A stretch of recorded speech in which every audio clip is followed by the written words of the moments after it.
In another topics, I mentioned I thought Ice Climber should be revived as a free-to-play game with Nintendo's partnership with DeNA, which got me thinking about other Nintendo IPs that could benefit from free-to-play games.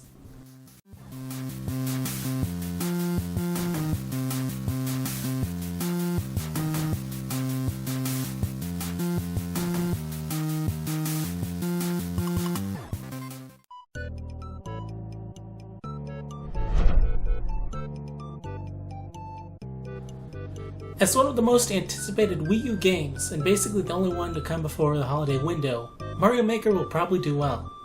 It is a game that allows anybody to make a Mario level, share it, and play levels others have made. Expanding it to a free-to-play mobile companion app would be perfect. They could allow each person to sign in with their Miiverse, create levels anywhere on the go, then when you come home you can pull them up in Mario Maker and try your hand at it, make some last-minute tweaks, and upload these levels to play and share with the world. The touch interface of smartphones would be perfect for throwing together a level anywhere at any time. Can you make it any smoother or easier to make a hellish Mario level?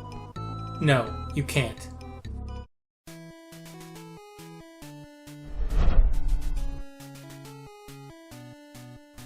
I'll be honest, this would probably be a meh game as free to play, but it might lead to better recognition in more games as something as humble as a shallow multiplayer strategy RPG with mythical characters becoming available over time for use, and a shallow single-player campaign that covers the plot of the first few games.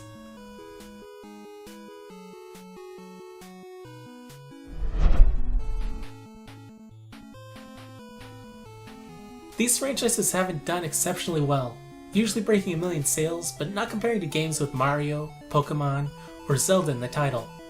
This could make them ideal for a low-budget, conservative free-to-play game, where if there is interest, Nintendo could continue to add more content and make it more robust, and if it gathers enough attention, fans of these properties might see a new installment.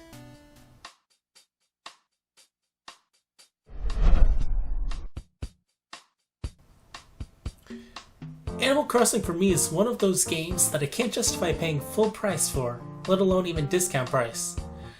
I picked up the first one when Circuit City had a buy one, get one going out of business sale, I think. Either way, that's a reference to something that hasn't existed for a long time. I saw it included ultra-rare NES games like Balloon Fight, Punch-Out, Excitebike, and Ice Climber, all of which would be great to revive. Mind you, I said that before. So let's stay on Animal Crossing. I got the NES games, planted some trees, ran a few errands, and paid off my house for about a month and a half, and then I missed a day, and a week, and a year, and I came back and played for a few weeks. I've never caught all the fish, or bugs, or nearly anything besides get the NES games and walk on the ocean noodling sharks with action replay. I've not even seen all of the holidays or seasons. I can't justify paying for a game that I so easily forget, and I've never picked up any of the other Animal Crossings. I might do better if no matter what, I could have Animal Crossing available on my 3DS or phone, and then I could play while I poop or something. Besides, the entire casual nature of Animal Crossing would lend itself well to a free-to-play format, even if it was mobile with ads instead of requiring you to pay real money to use extra things like Nook's catalog, or make KK play 2 songs in a week. Which, really, KK Encore tipping should have been a thing in the original.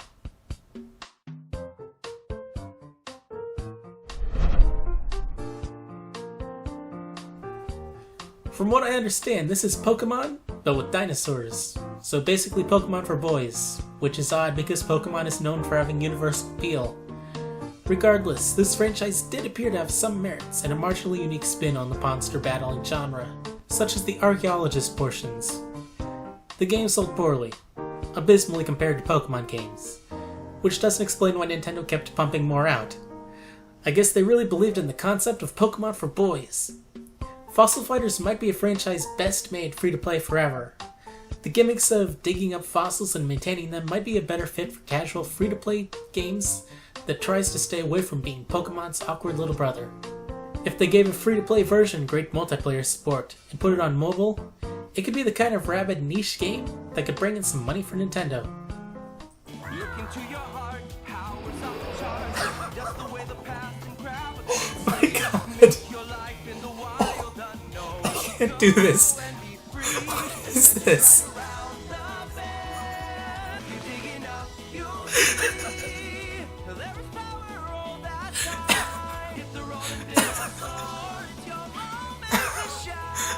sure if I'm crying or laughing.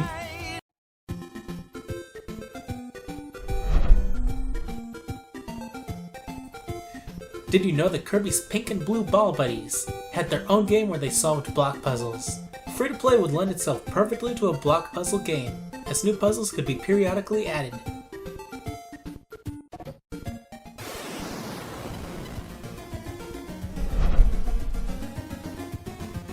I suppose technically this has happened with a limited edition version, but it made sense especially if they ran a campaign to make people download it, because I was one of the 10 people worldwide to download it. Self-professed Zelda fanatics didn't touch it. But a game so heavily built on multiplayer needs to be readily available to as many people as possible, and not limited edition.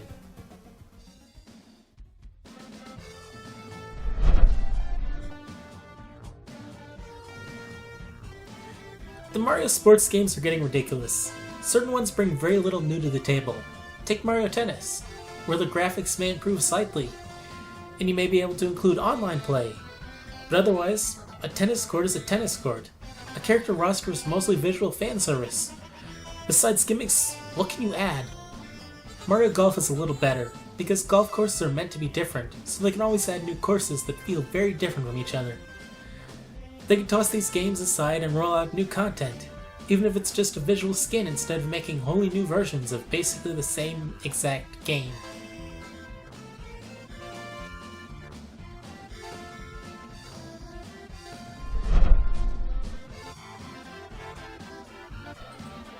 For much the same reason as Animal Crossing, Nintendogs would fit a free-to-play mobile model very well.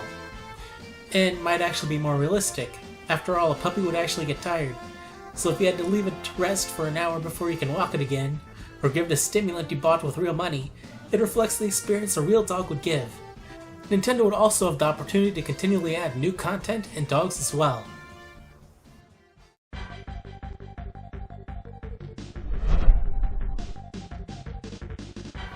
One is basically dead. The other is kind of alive, but might be better dead. And they're similar. Okay, a Star Fox is better than no Star Fox, I guess.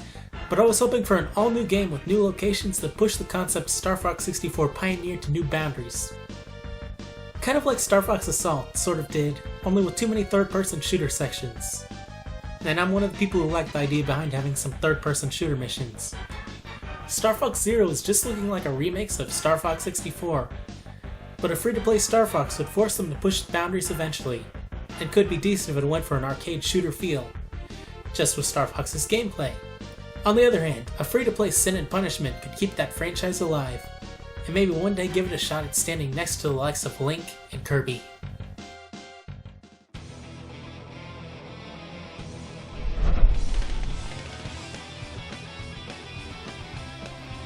For those who have no familiarity with the GameCube franchise, it is an RPG, but instead of selecting attack or defend, you have cards that enable you to attack, defend, heal, or so on. This could easily be made to fit the RPG or card mold for free-to-play games.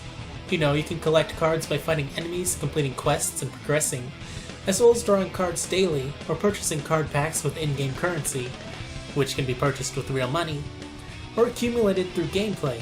I skipped the franchise because the cover looked like the game would be about teenage angst. But it is a franchise I'd like to go back and play, as well as see revived so Monolith has something to do between Xenoblade installments.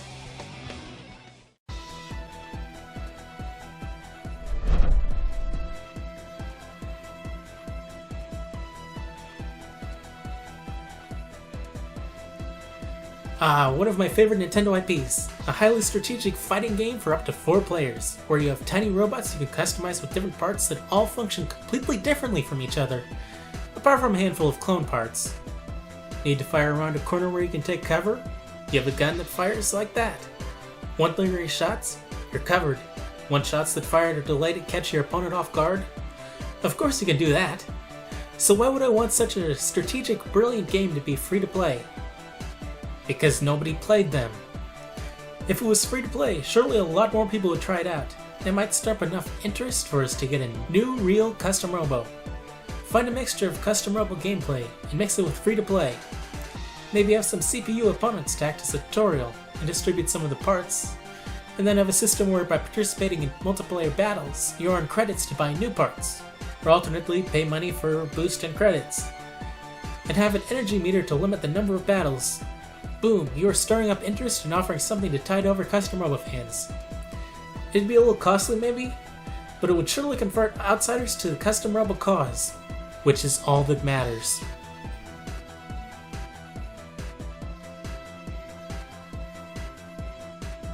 While many IPs could be adopted to free-to-play with enough effort, you could always revive Kirby's Dream Course, Yoshi's Cookie, or Advance Wars for a mobile game, and those would be awesome too. Heck, a painfully conservative F-Zero could work with phone tilting as long as Namco stays far, far away from it. Nevertheless, these 12 are the ones I would be most excited to see emerge from a Nintendo-DeNA partnership. So episode question! What holiday window Nintendo game are you most excited for?